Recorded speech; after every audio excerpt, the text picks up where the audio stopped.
Everybody, maybe before I start, just to give you a bit of my background, who I am. My name is Colin Bletsky. I'm the COO for MustGrow Biologics Corp. I am based in Western Canada. My background is agriculture. I've been involved in the industry since I was a young child on a family farm, and I've gone through many different companies throughout my career in the past 30 years. In the chemical space, I was in the seed space. I was with Novozymes Bioag. So the Novozymes, the Danish organization, leading their sustainable agriculture company for a number of years, and now with MustGrow.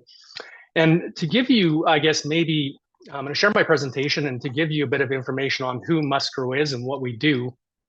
What we are is I would say, a fully integrated organization focusing on extracting natural compounds from natural mustard seed. The same mustard that we eat, the same things that nature's provided us is what we extract. And the last conversation I had with Lindsay, I kind of explained it this way. If you eat wasabi or you have horseradish and you feel the burn going into your nose and you feel your eyes watering, that is the same molecule we're taking, extracting it, concentrating it, and providing it to farmers around the world to grow a more sustainable, healthier, and robust crops. So once again, MustGrow Biologics Corp, we are on the TSXV as MGRO. We are on the Frankfurt Exchange as well as OCO. So who are we? Like I said, we are a fully integrated provider of natural regenerative products and solutions looking at sustainable farming. And if you think of it, I'm still a farmer. I farm in Eastern Saskatchewan in Canada. The number one thing we think about as farmers is growing a crop. So that's number one. Number two is protecting our soil and making sure that what we're using is having a benefit not only on providing and producing more food in a healthier way, but also sustaining our soil and essentially that earth for future generations.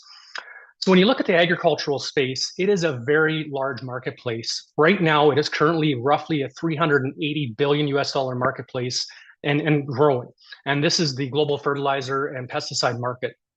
Biologicals, these are living organisms, natural extracts like ours, and others are the fastest growing segment of that. And that's something where we are fully targeted in.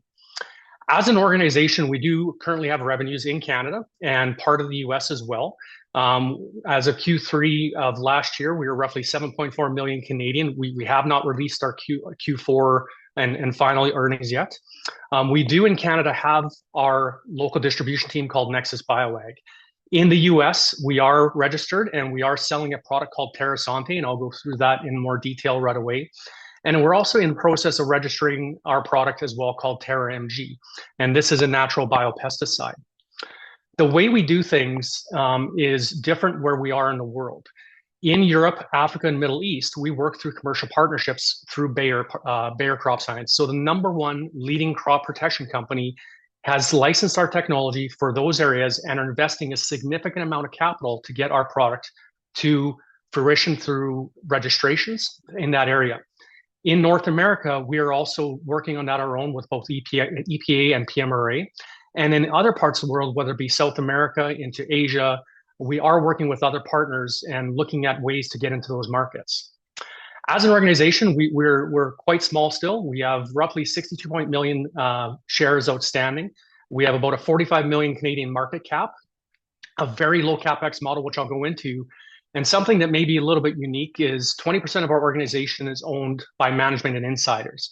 Roughly 70% of our organization, we can count on two hands and know the people who are playing it. So a lot of key strategic investors for us, and they've been with us a long time.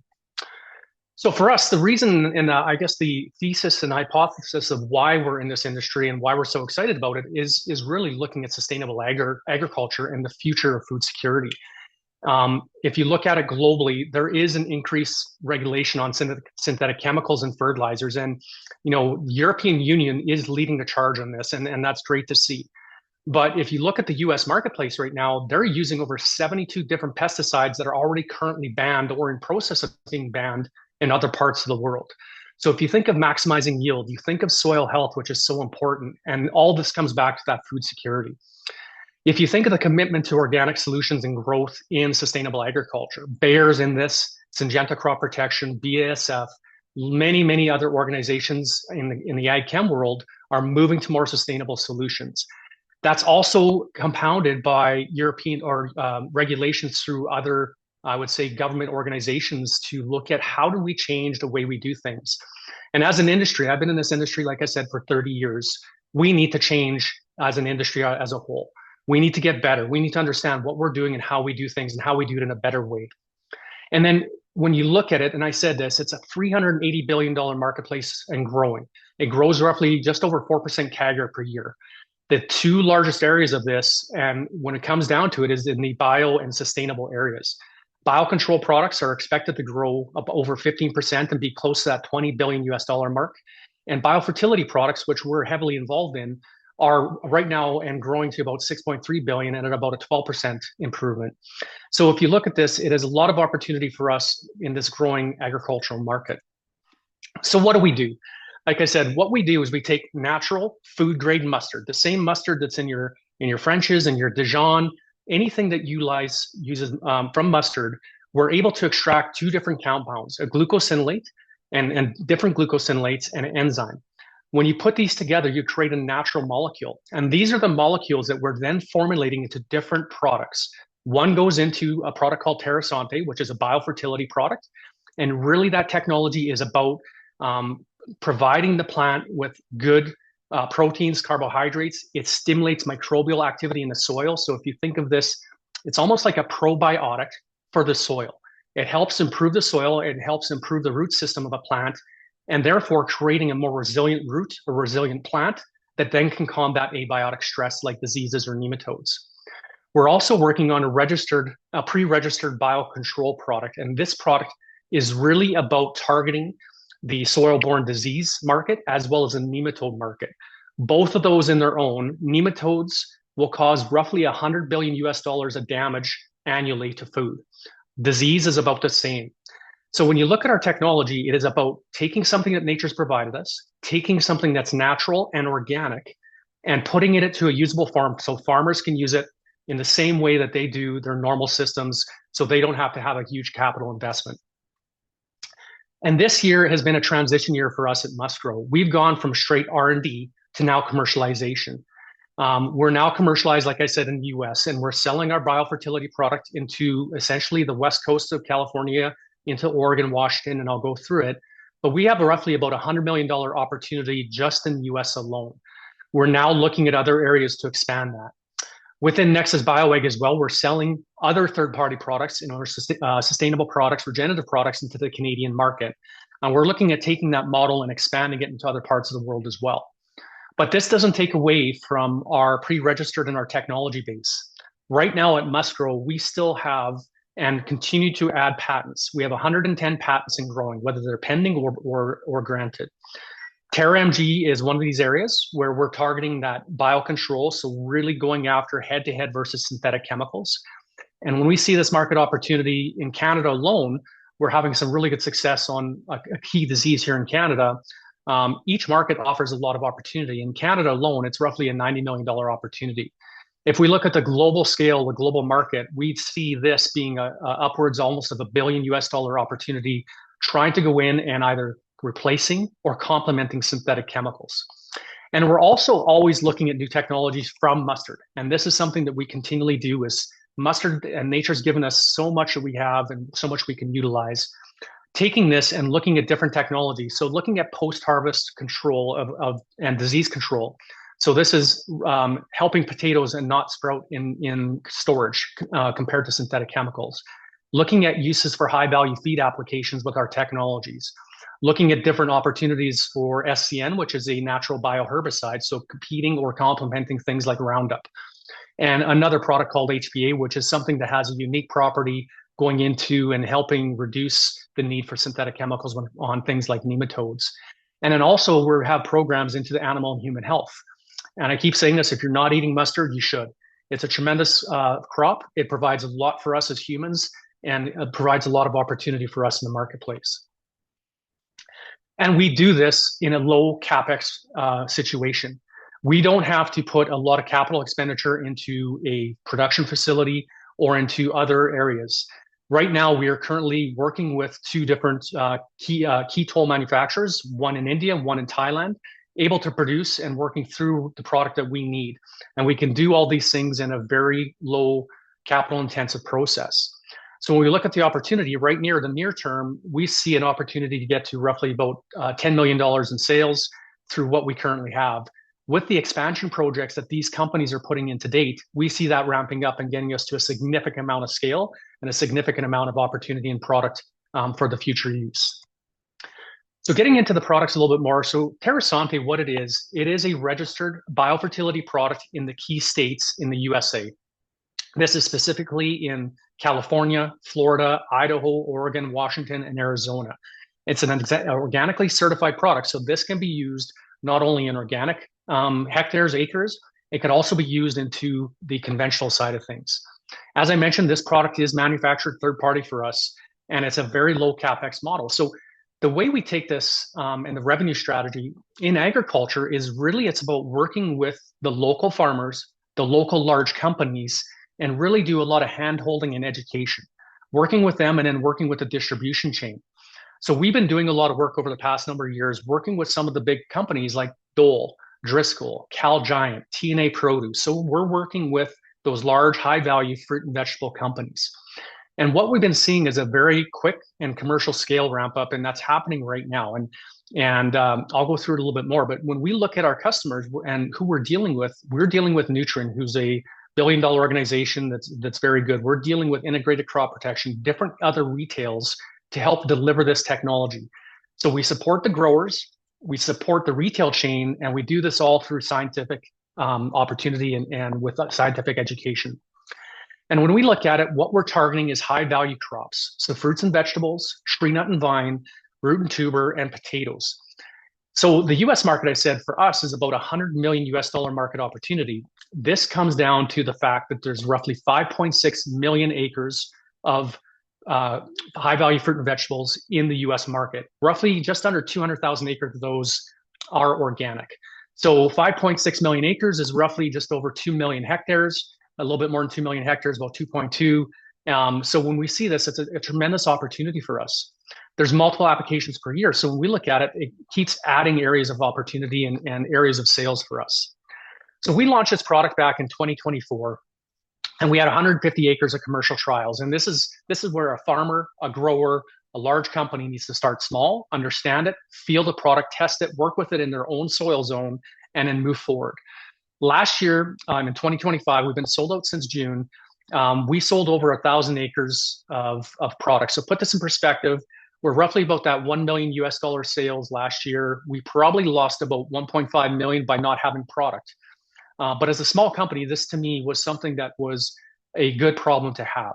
Our technology worked very quickly. It worked very well in the field, and companies came back and had repeat sales and increased sales. And for us, our main crops are strawberries, potatoes, leafy greens, and then tomatoes. And we've been seeing on average a 2 ton per acre increase in potato yields. So a lot more potatoes, but that's number one. The second key area was being able to provide that key soil benefit, the key benefit to the plant. We've seen close to a 35% increase in quality, which means there was a larger, more valuable potatoes for the farmer and less calls, less things that got thrown out. And for the farmer, that was extremely valuable in their ROI. When we look at the opportunity, like I said, we see roughly about $100 million opportunity. And to put that in perspective, that's 150,000 acres. As I mentioned, there's 5.6 million acres in the US to date. Large organizations like Dole's, Driscoll's, some of these organizations are well over 100,000 acres globally, whether it be that US and combined. So we're targeting a small amount of acres to get to that area. So even if you discount it on a discounted revenue for our company, it adds significant value to our share price. And this is something that we see the opportunity. This is the US. We're now expanding, moving this product into the Netherlands. We're looking at Brazil. We're doing work also in Australia. We're looking at Mexico, Chile, Peru. So when you look at the expansion and the global opportunity on high value crops, the global opportunity on removing and reducing the use of synthetic pesticides and fertilizers, we see a tremendous opportunity for our technology here. Termg, as I mentioned, is a soil biopesticide, and this is treating soil diseases and nematodes, which cause significant amount of loss. And the products that we are targeting are some of the ones that have the most toxicity when it comes to soil. Things like chlorpicrin, metam-sodium, the old methylbromide. These are the soil sterilants. So these are like the chemotherapy for soil. They kill everything, the good and the bad, and they leave the soil very, I would say, not a very useful, not very healthy. What we do is we're able to target the same pests that those products are controlling, but we're not impacting the soil microbiome. We actually have a positive effect on the key soil beneficials and a key on the soil. So when we look at this, it has a tremendous opportunity. We're working through registrations right now with both in Canada and US, both with the PMRA and the EPA. So Pest Management Regulatory Agency in Canada and the Environmental Protection Agency in the US. We've been doing this for many years, and we're hopeful that over the next number of years that we will have that registration. In other parts of the world, we are partnering and looking for partners. We've already done this in Europe, Africa, and Middle East with Bayer, where they're investing upwards of 40 million US dollars to get that product registered. We're also continuing to test with other key companies in areas like LATAM, so Brazil, Mexico, Chile, Peru, getting to Colombia, Ecuador, and also into parts of Asia, Australia, looking at Thailand, some of the other key areas. And as Terasante, this is still produced through our third-party tollers. Where I get excited about this is, I said I still farm in Saskatchewan, I still farm in Canada. We grow a lot of canola. So in Europe, it would be called oilseed rape. We have a disease here called clubroot that is impacting canola acres, and it's spreading. There's no chemical control. There's nothing that's really having an impact on the spread or reduction of spread of this disease. And we've been able to control it in field, upwards of 95% reduction in spoil-borne spores of clubroot. We've seen a yield increase for the technology, an increase in ROI for the farmer. So that was canola. When we look at potatoes, one of our other key crops, we've seen it again, a consistent 2 ton per acre increase and an increase in size, which is increasing that revenue per acre for a farmer. So like I said, we do this through a small and a really tight cap structure. We have roughly a fully diluted is about 77 million shares outstanding. There's some warrants, options. Like I said, our market cap, 20% of our organization is owned by insiders and advisors. And when we look at it, we do this with a very, we do this on a tight cap structure. And I should mention, we did do a capital raise roughly 2 months ago. That capital was then now being used. As I said, we were out of stock of Terasante. We're utilizing that capital to build up inventories to start really starting that cycle and high selling. And then as a management team, we do this very lean. We're an organization that really focuses on key individuals who have a lot of experience. Our CEO has been involved in the fertilizer space. He's been involved in the oil space. He's been involved with many different startups. Our CFO, same thing. He's been involved with many different companies, from different extraction companies all the way through different fertilizer companies as well. And then our Nexus BioAg general manager, he also has a tremendous amount of experience in the sustainable area, well over 35 years of sustainability and understanding in this marketplace. And then we also have a very diverse and I would say board of advisors as well as board of directors. And we look at it, 2 key areas, 2 key people that I would pull out is Laura Westby. Laura, who is been with Syngenta. She was involved in a number of different startups, been involved in the agricultural space her entire career on a legal side. I've worked with Laura in the past, and she helps us a tremendous amount when we're dealing with some of these large organizations and on contracts. And the other key one of our directors will be Matt Kowalski.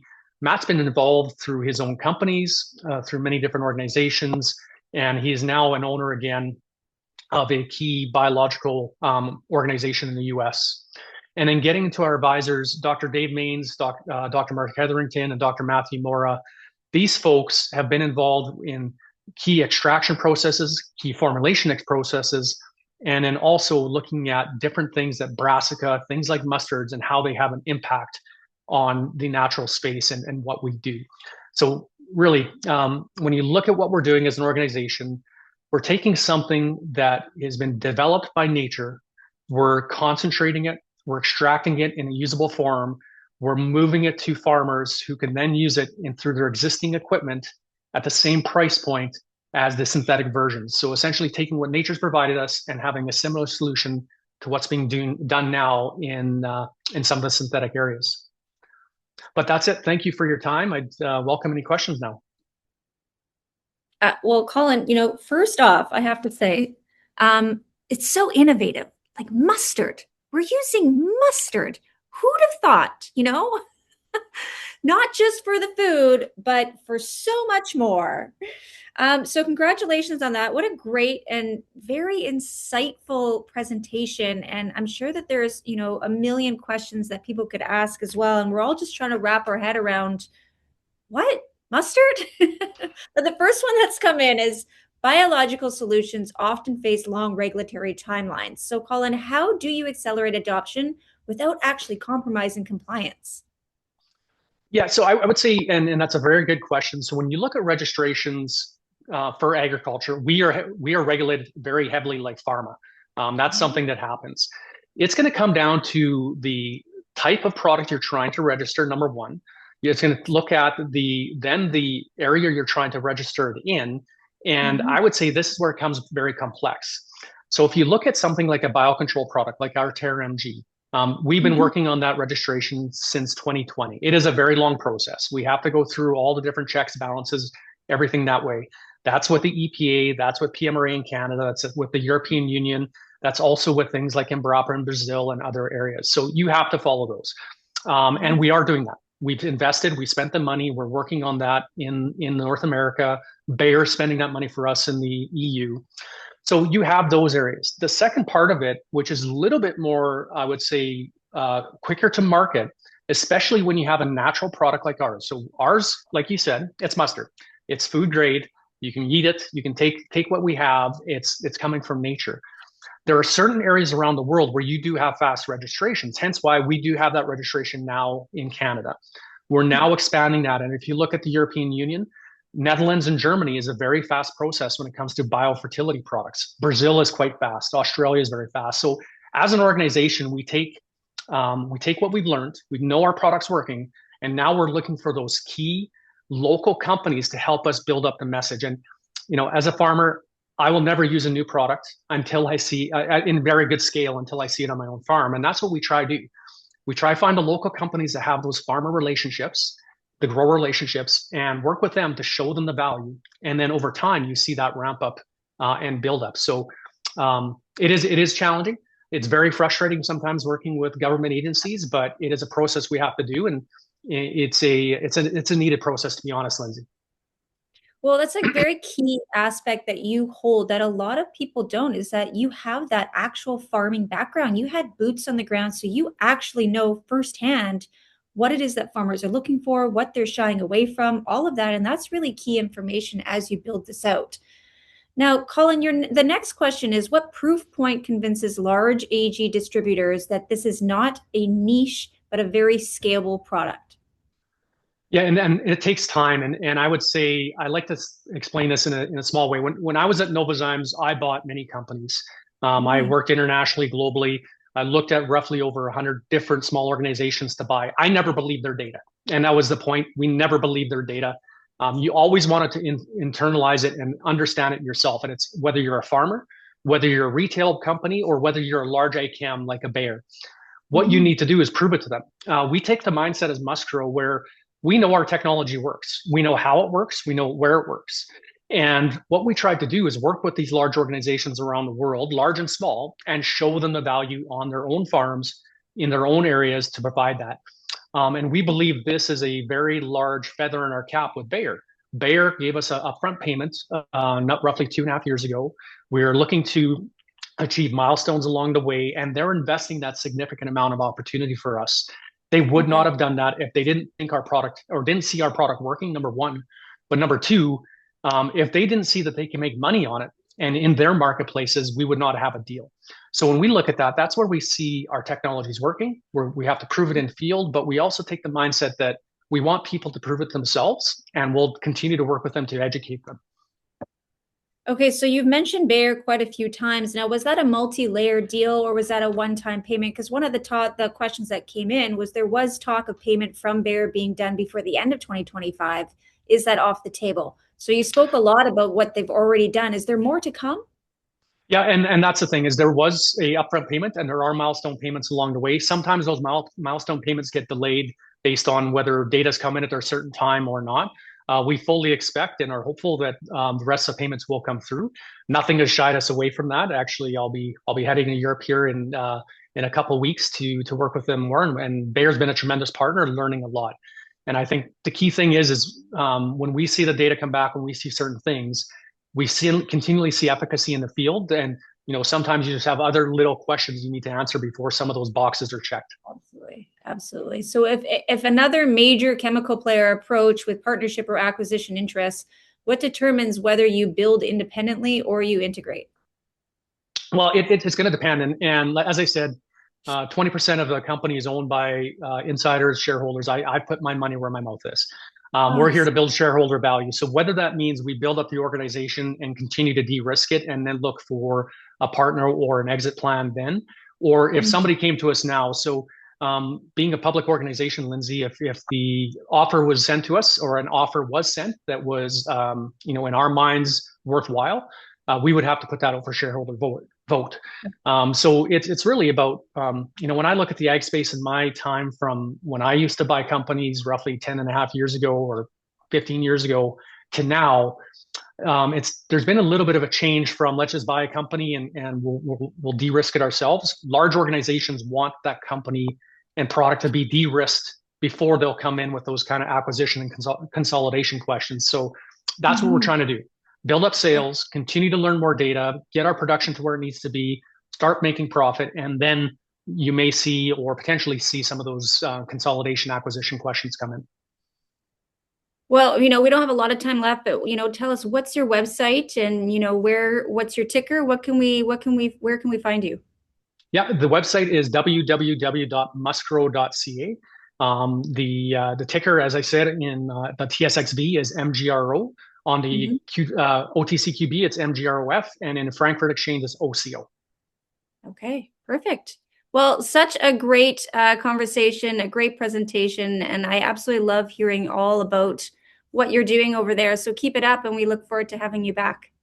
Great. Thanks, Lindsay. Have a great day. You too.